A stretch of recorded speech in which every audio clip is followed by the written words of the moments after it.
vamos a ver si podemos crear una transformación lineal que sea una rotación en un ángulo teta. Y esta función lo que hace es tomar un vector en R2 y arrojarnos una versión transformada, una versión rotada de ese mismo vector. Otra forma de decirlo, o más bien una forma de describirlo, es que la rotación en un ángulo teta de un vector X simplemente va a ser eso, una rotación de teta grados, ¿ok? Del del vector X en sentido antihorario, en sentido antihorario. Y cuando digo sentido antihorario estoy pensando en el sentido contrario a las manecillas del reloj, ¿ok? Entonces para ir aclarando todas estas ideas vamos haciéndolo en un dibujo. Ahí tenemos uno de mis ejes, otro de mis ejes, digamos este es el eje X1, este es el eje X2 y digamos que por aquí tenemos el vector X. ¿Okay? Aquí está el vector X y que vamos a rotarlo en un ángulo de 90 grados. De 90 grados, de teta grados. Perdón, no quise decir 90. Puede ser cualquier ángulo teta. ¿Ok? Entonces esta es la rotación en un ángulo teta del vector X. ¿Ok? Entonces, la afirmación que tenemos es que esta transformación de rotación es una transformación lineal, en cuyo caso nos gustaría después ver cuál es la matriz asociada a esta transformación. Entonces, primero vamos a demostrar que es lineal y para eso hay que mostrar primero que la rotación de una suma de dos ángulos es igual a la suma de las rotaciones. ¿Ok? Es igual a esta suma, la rotación de X más la rotación de Y. ¿Ok? Y esto lo vamos a ver visualmente, vamos a mostrar que es lineal en unos dibujitos. Por ejemplo, ¿qué pasaría si yo aquí tengo el vector Y? ¿Ok?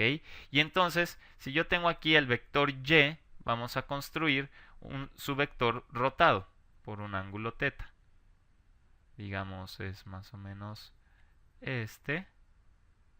Esta es la rotación de un ángulo teta de Y. ¿Ok? Aquí está el ángulo teta. Y ahora hay que ver quién es X más Y. X más Y es simplemente poner este aquí. Más o menos es este vector de aquí. Este es X más Y, ¿verdad? Aquí estamos colocando Y encima. Déjenme quitarlo. No se ve tan claro. Más o menos es así. Ok. Este, digamos, sería X más Y. Este es poner Y en una posición no estándar, ¿verdad? No anclado sobre el origen, sino sobre X, para que podamos ver quién es X más Y. Este es X más Y. Déjenme ponerlo con este color. Este es X más Y. Ahora vamos a rotar este vector en un ángulo teta. Ok, vamos a poner eso con... vamos a ponerlo con verde. Ok. Entonces, si nosotros rotamos teta, más o menos se vería algo así. Esta es la rotación. Aquí este es un ángulo teta, ¿verdad? Entonces, esta es la rotación en un ángulo teta de X más Y.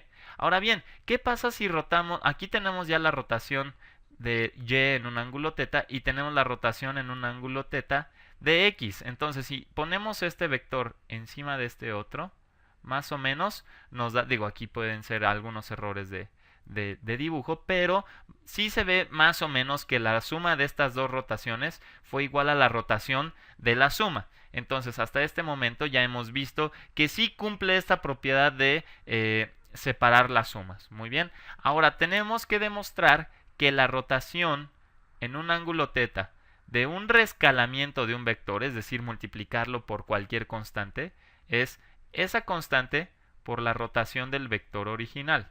¿Ok? Y para eso vamos a hacer otro dibujo. Vamos a pintar otros ejes. Vamos a poner esto aquí así y esto así. ¿Ok? Esos son los ejes. Y digamos que tenemos nuestro vector X por aquí. Este es nuestro vector X. Si nosotros rotamos, o más bien, si nosotros reescalamos primero con C, con una multiplicación por una constante, en realidad estamos pensando en estirarlo o encogerlo, según sea el caso, por un factor de escala, ¿ok? Esto sería Cx. ¿Qué pasa si ahora rotamos Cx en un ángulo θ? Pues vamos a tener algo así, ¿verdad? Más o menos en un ángulo θ. Aquí está el ángulo θ y esta es la rotación en un ángulo θ de Cx. Pero fíjense que si nosotros rotamos primero x, esto simplemente se debe conservar el mismo ángulo, ¿verdad? Entonces, y la misma distancia. Entonces aquí va a estar nuestra rotación de x en un ángulo θ y simplemente hay que estirar tanto como habíamos estirado aquí. Entonces, en efecto, sí se cumple esta propiedad que pinté en blanco de que la rotación de un múltiplo de un vector es multiplicar por esa misma constante la rotación del vector x. Muy bien.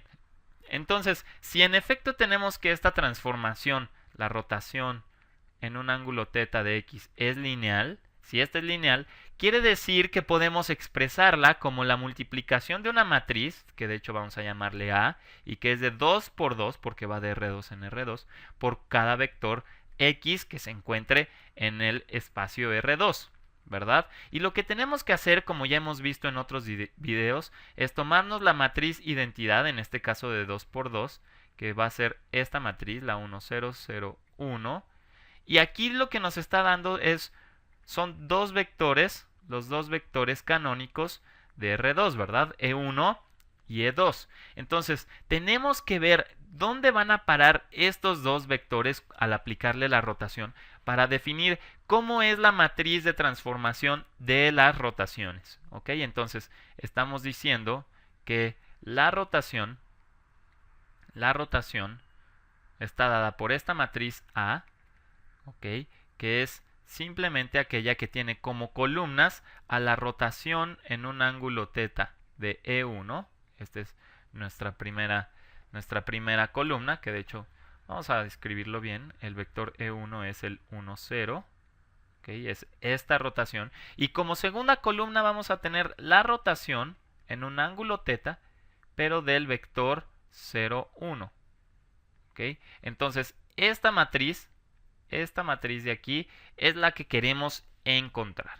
Y para eso vamos a hacer nuevamente un tercer dibujo. Vamos a pintar nuestros ejes nuevamente. Okay, vamos a hacerlo por aquí. Okay, tenemos uno de los ejes. Déjenme hacerlo más derechito. Otro de los ejes. Ahí está. Muy bien. Entonces tenemos estos ejes y digamos que más o menos a esta altura tenemos el vector E1. Este es el vector E1. Este es E1. Y aquí hacia arriba vamos a pintar con amarillo el vector E2. Ups. Vamos a seguir más o menos la línea de los ejes. Más o menos hasta aquí está E2. E2. Muy bien. Ok, entonces ahí están mis vectores canónicos. ¿Qué pasa si yo roto este vector por un ángulo θ? Ok, entonces si nosotros rotamos un ángulo θ, digamos más o menos como a esta altura, ahí está. La rotación, esta es la rotación en un ángulo θ del vector E1. Entonces, este vector de aquí es lo que nos va a dar la primera columna, ¿verdad? Vamos a tratar de encontrar sus coordenadas de este vector. Entonces lo que vamos a hacer es definitivamente empezar a construir un triángulo rectángulo, es decir, este triángulo que aquí se forma, este triángulo de aquí, sus coordenadas están dadas por la base y por la altura, ¿verdad? Y aquí tenemos un ángulo θ. Entonces podemos utilizar funciones trigonométricas para poder determinar quién es la base, que sería la primera coordenada de esta rotación, y para determinar la altura también usamos estas funciones trigonométricas. Entonces recordemos alguna función trigonométrica que relacione el ángulo con algo que conocemos. De hecho, este tiene longitud 1, ¿verdad? Porque el vector E1 tiene longitud 1 y simplemente estamos rotando, entonces no estamos el vector E1 lo rotamos y no estamos afectando su distancia. Entonces, algo que relacione la base o el cateto adyacente a este ángulo con la hipotenusa. Y ese es el coseno, ¿verdad? El coseno del ángulo es el cateto adyacente sobre la hipotenusa, pero en este caso la hipotenusa pues es 1, entonces simplemente es cateto adyacente, que es nuestra coordenada x1. Entonces, el coseno de este ángulo es nuestra primera coordenada. Ahora bien, el seno del ángulo va a ser simplemente esta altura. Va a ser esta altura. ¿Ok? Esta altura es lo que va a ser el seno del ángulo. Y bueno, ya les dije el resultado, y eso es porque el seno del ángulo es cateto opuesto sobre hipotenusa, ¿verdad? Que es el cateto opuesto es hacia dónde está viendo el ángulo, y la hipotenusa mide 1, así que simplemente esto será nuestra segunda coordenada, que es la altura de este vector.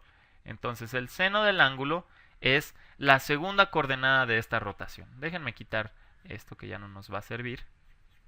Solo recuerden muy bien cómo están definidas las transformaciones, las funciones trigonométricas.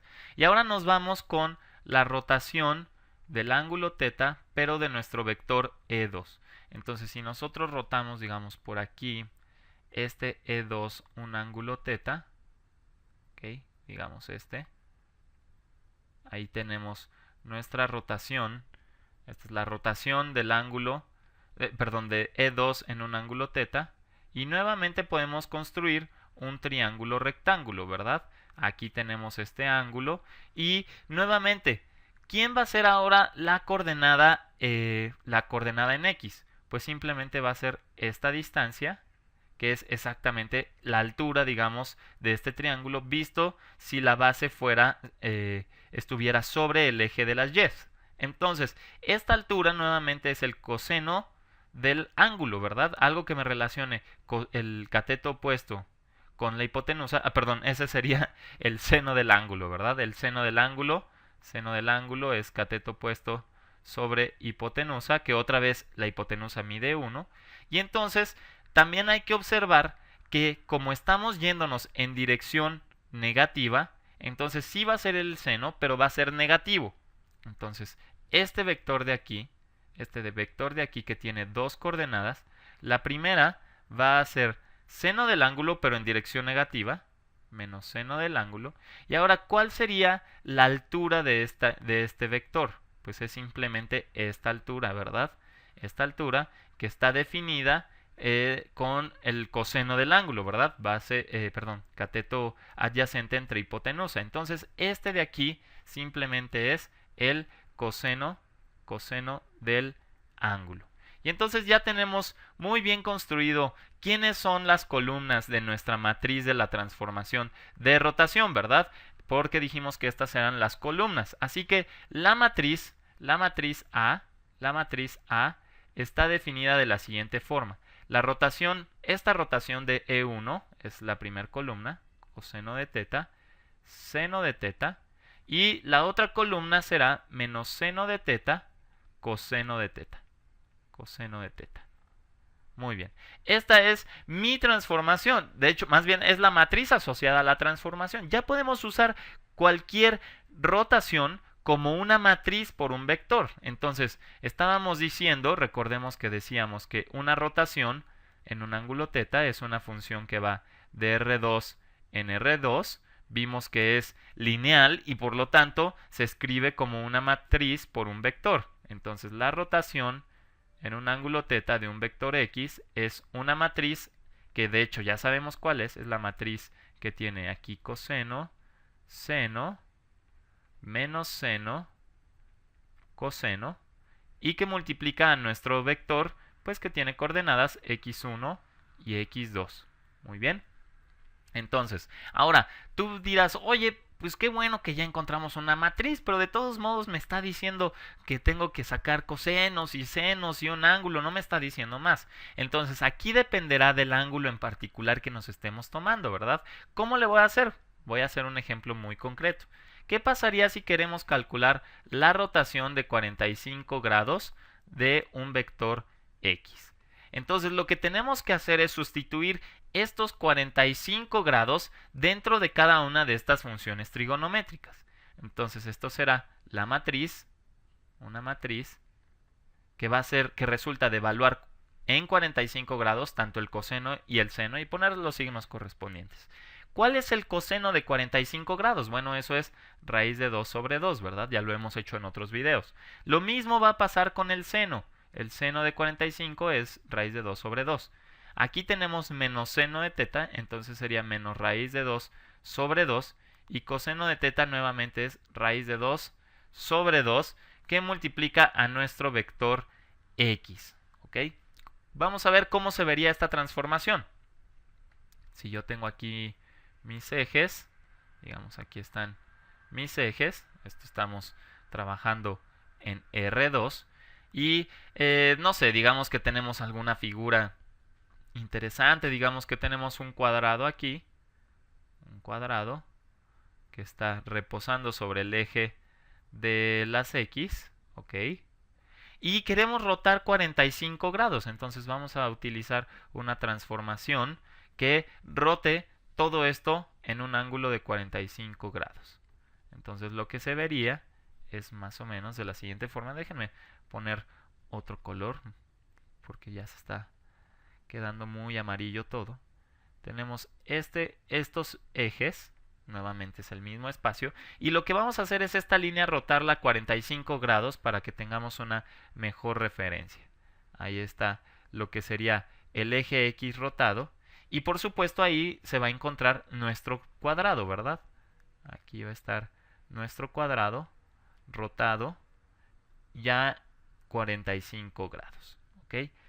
Entonces, esto es muy bonito y muy útil. Por ejemplo, si uno quiere utilizar, no sé, quiere programar un jueguito de pinball o de pelotas que chocan y demás, bueno, esto puede resultar muy útil, porque hacerlo a mano puede ser muy complicado. Yo cuando hice a mano un programa, fue bastante complicado, pero esta herramienta utilizando matrices es mucho más útil y más fácil de resolver cuando lo intentamos programar. Y solo para que quede muy claro qué es lo que pasó, estos vértices del cuadrado estaban asociados a cierto vector, ¿verdad?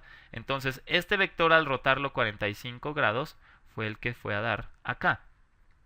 Este vector de acá arriba, por ejemplo, este de aquí, este vector al rotarlo nos dio este otro vector.